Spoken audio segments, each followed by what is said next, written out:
She has become someone so disconnected from her own expressions of emotions that she didn't even allow herself to cry when she had the miscarriage. After that, the distance between them just grew bigger and bigger, to the point where she was secretly expecting him to get tired of her. And he did. He filed for divorce. Hi girlies, welcome back to Debrief Sesh, where we talk about dating, pop culture, and dating in pop culture. Today we're diving deep into the world of Queen of Tears to discuss our beautiful, magnificent, sarcastic, and a little wounded queen, Hong-Hae-in, and her dark feminine energy. We will also discuss how something that looks and sounds like dark feminine energy could actually be unhealed wounds, making it easy for us to lash out or manifest more negative experiences for our lives. There are always two sides of the same coin, right? So before we start, what is dark feminine energy? For those of you who are a little clueless, this isn't about being negative, evil, or manipulative. It's about embracing the full spectrum of femininity, including the aspects that society might label as taboo, unconventional, or negative. At its core, dark feminine energy is about embracing the parts of ourselves that are bold, unapologetic, mysterious, and intensely powerful. It's the side of femininity that isn't afraid to break the rules, challenge the status quo, and wield power in a way that is both alluring and intimidating. This quality can be presented in multiple ways, depending on the personality of the woman. For example, they might not reveal everything about themselves upfront, creating an allure that draws people in. They are confident in who they are and what they want. It's not about seeking approval or being likable for these women. It's about standing firm in your truth and asserting your desires without hesitation. Dark feminine energy taps into the deep wall of emotions, including those that are often suppressed or stigmatized, such as anger, passion, and grief. It's about owning your emotions and being comfortable in your skin. Of course, it all sounds fun and nice in theory, but applying these so-called rules in real life, it's another story. A lot of the time, dark feminine energy doesn't show up to other people the way it's intended to, simply because it comes from unhealed wound or a hurt ego. The hardest part is that it takes a lot of time, patience, and self-love to recognize whether or not we are manifesting confidence and assertiveness or just distance and arrogance. You can tell that Hong-Hae-in has to be one of the best examples there is when discussing the power and the risk of having an abundance of dark feminine energy. She's unapologetic, fierce, intelligent, confident, and sometimes mysterious and unpredictable, even to the closest people around her. But at the same time, she could also be too emotionally distant, repressed, and miserable, which compelled her to say things she doesn't really mean or push loved ones away from her. She's a really interesting case. Of course, we all understand that a K-drama is just a K-drama. It's supposed to be a little unrealistic, so we will make sure to discuss and end this debrief sesh with realistic lessons that we can actually take away once the case is closed. Alright, buckle up and let's dive right into our debrief sesh. Number 1. High maintenance is the new cool. One trend I absolutely love that's been making waves in the world of K-dramas is the rise of high maintenance female leads. Strong, outspoken women dismissed as crazy or unstable on mainstream television are now officially outdated. Now, these women can be celebrated as emotionally free, empowered individuals who are unapologetically themselves. Our girl Hong-Hae-in is a perfect example. She's high maintenance, yes, but that's because she knows her worth and isn't afraid to demand what she deserves. The reason why I say that this is a trend, a long overdue one, but better late than never, right? Is because she's not the only example. She's just the most recently successful. Many before her have paved the way for her character to be so welcomed by international viewers. For example, we cannot forget the iconic Ko Moon-young in It's Okay Not to Be Okay. Played by Seo Ye-ji, Ko Moon-young is a children's book author with a dark past and a personality that's as sharp as her fashion sense. Moon-Yang is also bold, assertive, and doesn't shy away from expressing her needs. Jiang Man-wol in Hotel de Luna is another fascinating example. IU's portrayal of Jiang Man-wol, the eternally chic and demanding owner of the mystical Hotel de Luna, is nothing short of iconic. Men from the Stars takes us way back to the 2010s when actress Jeon Ji-hyun brings to life Sung Yi, a top actress who is unapologetically glamorous and confident. She is often perceived as demanding, but her high standards and assertiveness highlight her self-respect and independence. So, is everyone making the connection that I'm making? Are we finally connecting the dots?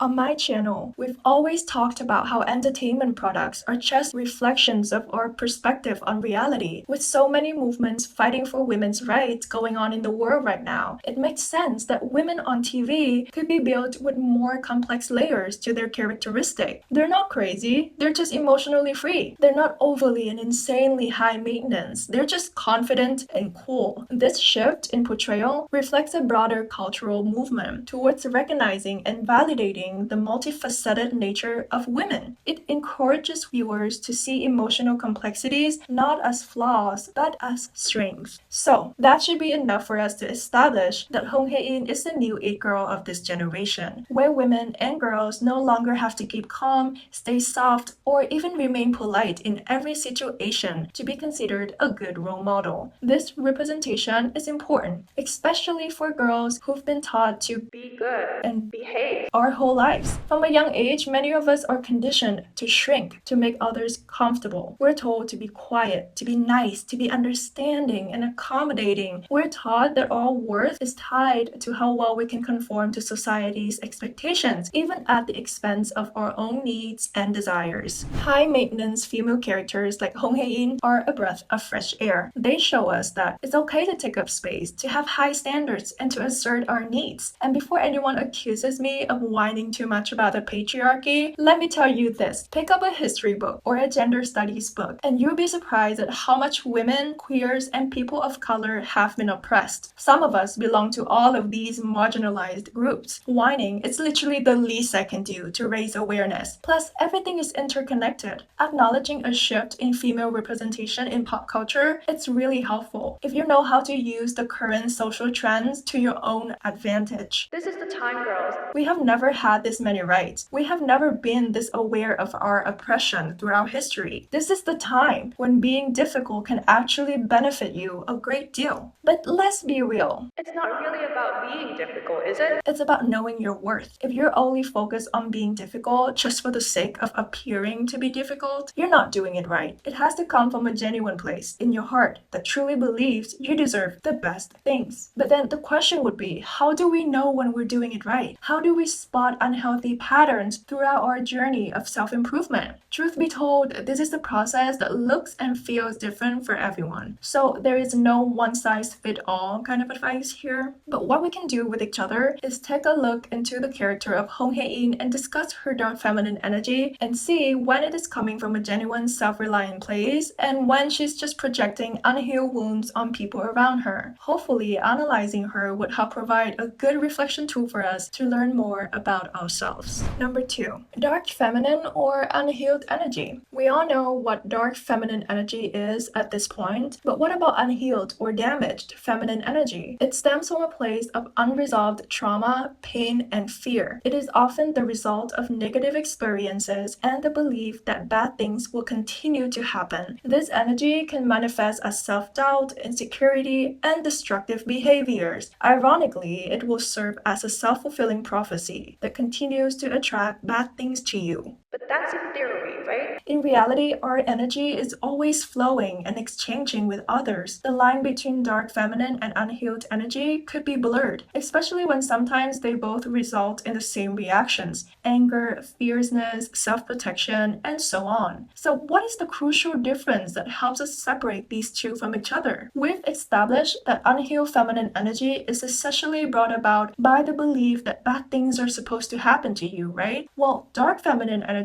is the other another end of the same stick. It's rooted in the trust that good things are supposed to happen to you. Take Hong-Hae as an example. When she heard about her deadly disease, how did she react? She was shocked and frustrated because she felt it was unfair that this misfortune falls upon her despite her effort to keep a perfectly healthy lifestyle. But with just a little bit of observation, we can tell that this anger comes from her dark feminine energy. She truly believes that she deserves a happy, healthy life because of how hard she has worked for it. In fact, she believes it so much that even in such a difficult situation, she still has this unwavering trust that it's all going to work out. And this trust is so strong that it motivates her to take consistent and well-aligned actions, such as contacting all the labs that she could find in the world for treatment and continuing her work at Queen's Group. But when it comes to personal relationships, she doesn't seem to have such unwavering trust. She has a pattern to keep quiet about her feelings and negative experiences. For example, she chooses not to tell her mom about the brain disease, or she kept a distance from her husband when they had to deal with the painful miscarriage. Both of these reactions are ways for her to deal with complex emotions within her,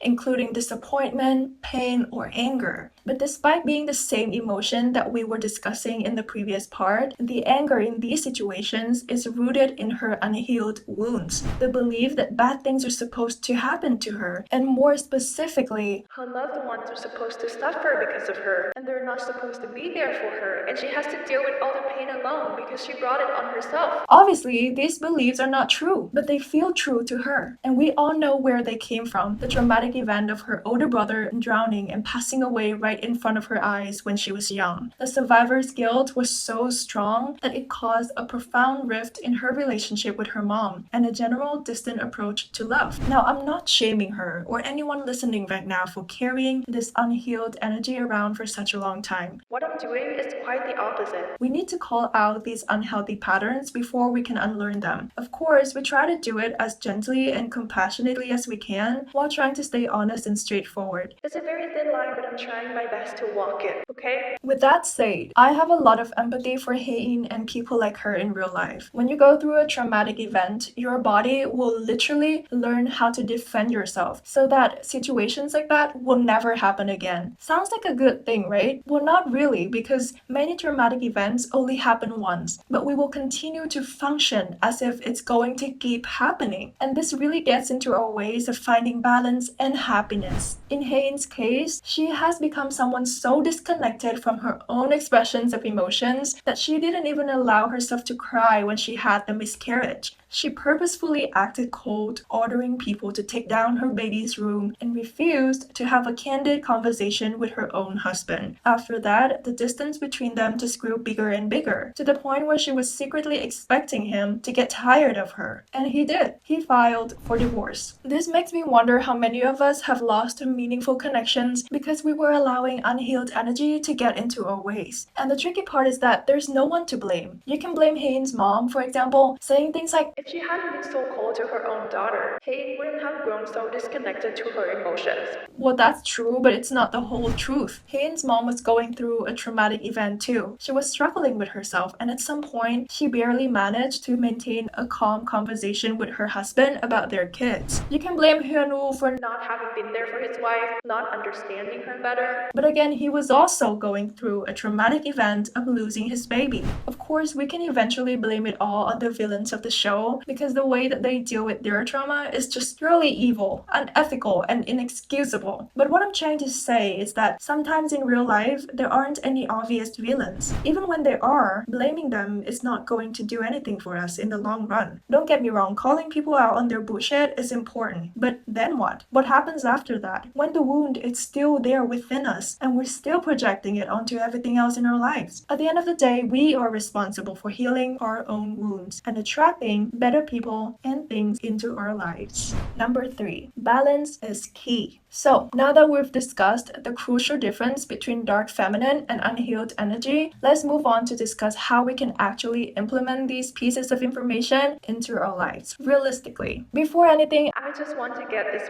one very important thing out of the way. You will never be completely healed. I don't know if this might come off negative, discouraging, or even cruel to any of you who's on your journey of self-betterment. But the truth is that you can always be better, and you can always love yourself more, and you can always heal more profoundly. With that said, if you think that the journey of self-betterment it's going to lead you to a specific destination, it's not going to work for you. Because this is not about reaching one destination and staying there for the rest of your life. It's about learning to enjoy the journey, the present, and appreciate where you are right now while acknowledging how far you've come. So this video is in no way setting a goal for you like cleansing yourself from unhealed energy so you can completely tap into your dark feminine energy. Like no, that's neither a sustainable nor a realistic approach. The whole point is just to accept the fact that while tapping into your dark feminine energy, you will have to let yourself experience all of your emotions, including the negative ones that you hate experiencing. And thus, you will inevitably encounter your own wounds and face the depth of how much your unhealed energy has influenced you. In other words, tapping into your dark feminine energy goes hand in hand with exploring your unhealed energy. If you want to heal, you have to firstly admit that you need healing. So now the question remains, how are we supposed to deal with unhealed energy when we're trying to tap into divine femininity? We know we can never completely get rid of it. We can only minimize its control and negative influence on our actions and important decisions. With that said, maintaining a sense of balance is key. How might this work, you might ask? Allow me to elaborate. There are 3 rules that I religiously live by whenever I have to deal with my own unhealed energy. 1. Don't demand less, show appreciation more. The dark feminine energy is confident and unapologetic, so of course it is demanding. But when we lean into our unhealed energy, it's absolutely possible that we would demand things we don't really need just to comfort our wounded souls. And when we're conscious of that unhealed energy, it's also very easy to feel bad about having lashed out and compensate for that by demanding less. This is not always the way to go because it compromises your dark feminine energy. So the answer lies in a delicate balance between showing appreciation and continuing to demand for what you need. Take Hae-in for an example. Towards the end of the show, she starts to face her own wounds more profoundly, which allow her to heal and open up to her loved ones. She never compromises her demanding nature. Instead, she made up for the distance she had created by showing more appreciation. For example, she is a lot more verbally affectionate to her husband and directly expresses her gratitude for everything he's done for her. She also learns from his great manners and expresses her appreciation to people who work for her too.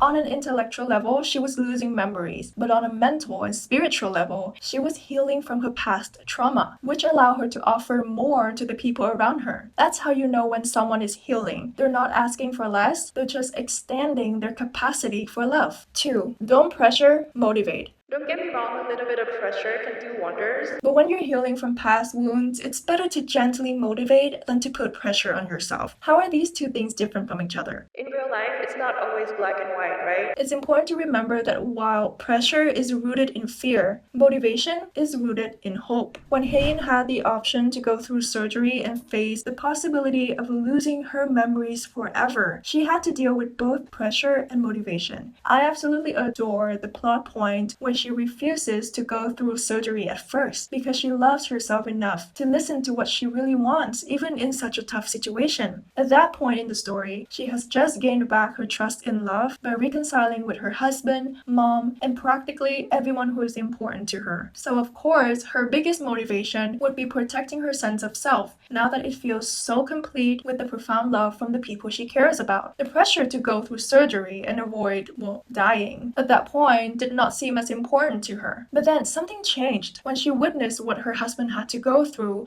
when he thought he would lose her forever. And so she had a new motivation, which was to keep living so that she could make new memories with loved ones, make them happy, and let them make her happy. At no point throughout this extremely tough decision did she give in to her fear. She may have acknowledged it, but she didn't make a choice motivated by it. Did you see the difference? She could have pressured herself into going through the surgery right from the start, telling herself things like, oh, I need need to do this to keep living and avoid hurting my loved ones. And although they are objectively good reasons, she was not ready for them. It would have been a dishonest decision to ignore her complicated feelings just to arrive at a decision that sounds good for everyone but herself. Instead, she gives herself time, listens to what she really wants in the moment, and takes no shame in changing her mind. So eventually, she still arrives at the decision to go through with the surgery, but the way she did it ensures a healthy future where she does not need to second guess herself or regret her choice. So, when faced with a tough decision, ask yourself what your fear is telling you and what your hope for the future is saying. When you truly love yourself, you have the strength to make tough decisions that don't make sense to anyone but you. 3. Don't defend, gatekeep. Now, this one is interesting, alright? Stay with me here. What's the difference between defending yourself and being your own gatekeeper? They kind of sound like the same thing, right? Well, they're not. Defend means to resist an attack, while gatekeep means to control access to something. When you're in your unhealed energy, everything feels like an attack because your body assumes that bad things will keep happening to you. But when you're in your dark feminine energy, everything feels like a choice because you have trust that if something is bad, you're not going to let it in. For example, in Hane's case, she has absolute confidence when interacting with Eun-sung because she knows for a fact that she only lets him in whenever he is good for her. She never explains herself, she never doubts her judgment, and most importantly, she never feels responsible for his suffering. This is classic dark feminine energy. Many can accuse her of taking advantage of him. In the series, Mrs. Mole definitely did. But the truth is that she never manipulates him. She is just herself, and she operates with an unwavering trust that she is valuable. In fact, there are occasions where she admits that her relationship with him is purely transactional. But that means that she's also willing to do him business favors too, if he ever needs her to. Take this scene for an example. 이용해. 그러라고 내가 여기 온 거야. 네가 이용할 만한 사람이 되려고 그동안 내가 어떻게 살아왔는지 알아? Note that he said all these things after doing so many big favors for her. As empathetic girlies, we can easily respond with something like, "But I never asked you to do those things for me," or, "But I'm willing to pay you back for these favors." But this is defending. This kind of response comes from the assumption that we're being guilt-tripped. We're forgetting the fact that even when he's trying to guilt-trip, we can refuse to fall into this petty trap. We can gatekeep. And this is how a woman would respond when she's gatekeeping her energy. 잘 들어. 난 너한테 기회를 주려고 이혼한 게 아니야. All in all, Hong-Hae is such an amazing and interesting character. I love seeing women like her in popular culture because they show us that it's okay to demand the best for ourselves. They remind us that our worth is determined by our authenticity and self-respect. And I also love that she's flawed because all of us are, even the ones who seem to have an abundance of divine feminine energy. Hane's journey in Queen of Tears beautifully illustrates that while unhealed energy can create challenges, embracing our dark feminine energy can lead to empowerment and fulfillment. And that's all the tea. I had such a great time making this video, and I hope you all enjoy it as much as I did. Don't forget to leave a comment sharing your thoughts and hit the like and subscribe button for me. It means the world to a small channel like mine. Alright, see you next time!